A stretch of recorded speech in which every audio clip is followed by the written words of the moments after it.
Greetings, Warriors. I'm Mrs. Saunders, one of the assistant principals and your AICE program coordinator. This is a virtual annual registration meeting for your AICE exams, which I would normally hold live in an assembly format, but we're doing things differently this year, and here we are. At today's meeting, the agenda is AICE diploma requirements. We'll talk about a tracking guide, the AICE and AP calendar review, how exam and diploma registration works, and transcript requests for seniors. I want to start this meeting with a little brief overview about AICE, why we offer the courses, what the AICE diploma program is. Typically, this would be something that we cover in the classes, but let me give you a little brief overview. Why do we offer AICE courses here? It's an acceleration option for high school students to earn college credits while they're in high school, as well as an elevated HPA. Remember, you're earning 4.0 for a regular class grade of an A, 6.0 for an AICE course grade of an A. With the AICE program, you're being exposed to an internationally rich curriculum with an ability to dive deep into the subject matter. Well, what's the benefit? Earning college credit, a weighted HPA, an international curriculum, and having the option to earn the AICE diploma are all great things for you, no matter what your goals are after high school. You might be asking yourself, well, what the heck is the AICE diploma? It's an international diploma certificate that qualifies you for automatic top-level Bright Future Scholarship in Florida, which is 100% tuition and additional fees, without having to get the normal 1330 on the SAT or 3.5 GPA. You must still earn 100 community service hours to earn this level of Bright Futures. Colleges really like to see international diploma completers. It looks fancy on the transcript. You can still earn AP credits alongside of earning AICE credits here at Jupiter High. You might be asking yourself, or you might have heard the question, do colleges even recognize AICE exams for transfer credit? In Florida, definitely. Out of state, they can decide what they want to take, but more colleges are now recognizing the AICE exam credits for transfer. Most importantly, they like to see you choosing the most rigorous option that works for you personally, where you can be successful. AICE diploma requirements. How do we earn an AICE diploma? First, we're going to take a look at the AICE diploma tracking guide. So this might be something that you have open in a separate tab already. So take a look at the diploma tracking guide. This is a helpful document that you can use to make sure that you're taking the right classes in the right groups if you're interested in earning the AICE diploma. If you want a personal copy, when you open up that document, just make a copy and then you can edit it for your own purposes. You can print it, you can write all over it, put it on the fridge. This really helps you visualize all the exams you need to pass to earn the AICE diploma. You need to pass an exam in Group 1, in Group 2, and Group 3. Group 4 contains skill-based courses. They are not in a required category, but they do still count towards the diploma. There's also a 2-point maximum from Category 4. This may never be an issue for you, but it's something to note. You also have to pass the AS level Global Perspectives and Research exam. You would need a total of 7 exam passes in a 3-year time frame. This can be your 9th, 10th, and 11th grades, or it can be your 10th, 11th, and 12th grade years. Note that there are some exams like AS level AICE Psychology that really could be used in either Group 1 or Group 3, but not in both. So consider that this is a personal document for you to use to track. If you're in 9th grade, you start tracking now. If you're in 11th grade and you're wondering, man, am I ready for the diploma? Take a look at that tracking guide and say, what have I passed? Oh, 9th grade, I passed this, check, check, check. 10th grade, I passed this, check here. Okay, and look to see, are you ready for the AICE diploma this year? Okay, kind of setting that aside, we're gonna take a look at the calendar. Your AICE and AP calendar is kind of a unique calendar. So if you'll open up that PDF, that is something that you should have open on your screen. If you don't, take a second to do that. The calendar is really important, and it's not everything that happens in April, May, and June. It really is just your AICE and your AP, okay? At some point, I need you to print a physical copy of this, and I need you to see that you've located and highlighted your exam days on the calendar. Possibly you could use Cami to even edit the PDF on your own time. Let's just take a look at one subject, for example, AICE General Paper. There are 2 exam days, April 26th and April 28th at 8 a.m.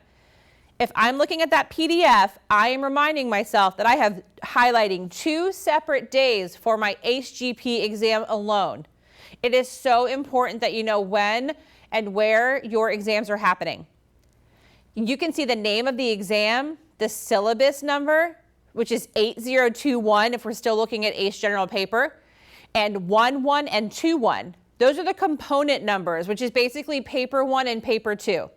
You may find that there are some days when you are double booked, possibly with an AP and an AICE exam. Totally fine. Maybe an AICE exams in the morning and an AP exams in the afternoon. No conflict. 2 exams in the morning or 2 in the afternoon will require some extra planning, but we'll help you with that. It's very important that you know when your exams are, what time of the day.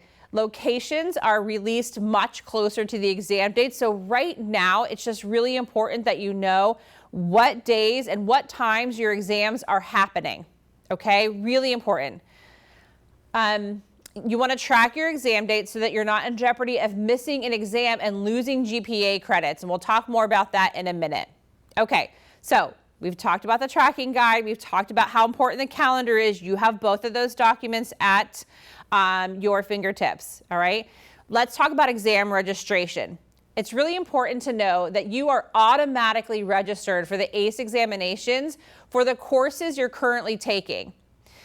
Taking the AICE exams that are tied to your courses is mandatory as it is part of the agreement for taking the class. For example, if you're taking AICE English General Paper, you must take both Paper 1 and Paper 2 exams, which fall on different days at the end of the year. If you're taking Global Perspectives, you must complete all 3 components, Paper 1, 2, and 3. If you do not complete all portions of the examination process, you will lose the weighted GPA points for the class. Let me say that again.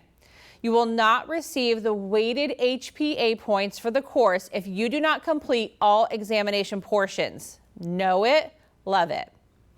When you get to the Google form, we're going to talk at length about the Google form. So just kind of think about the things we've talked about so far. The next thing we have to get into is this Google form. All students taking AICE classes are going to complete this Google form, and I'll share the link. Either you already have access to it or you'll have access to it shortly, all right? Everyone's completing it. You'll notice at the top of the form, you will enter your personal details. The next section is a confirmation check that you understand you're being automatically registered for the exams for the classes you're taking in your schedule. The next section asks about access arrangements. Remember, access arrangements are testing accommodations. Not everybody gets them, but it might be part of your education plan here. I'm not going to go too far into accommodations, but just a note that Cambridge does not give the same extended time that you might receive if you're already on an education plan like a 504 or an IEP. If you have one of these things in place, they will allow an additional 25% extra time. The only way to qualify for more than 25% is to have up-to-date additional documentation on file that indicates you have multiple disabilities. The next section of the Google form is for you to select any exams that you'd like to be registered for and you're not in the class. Maybe you want to retake a previously failed exam. Maybe you want to attempt an AICE exam, though you've not taken that class.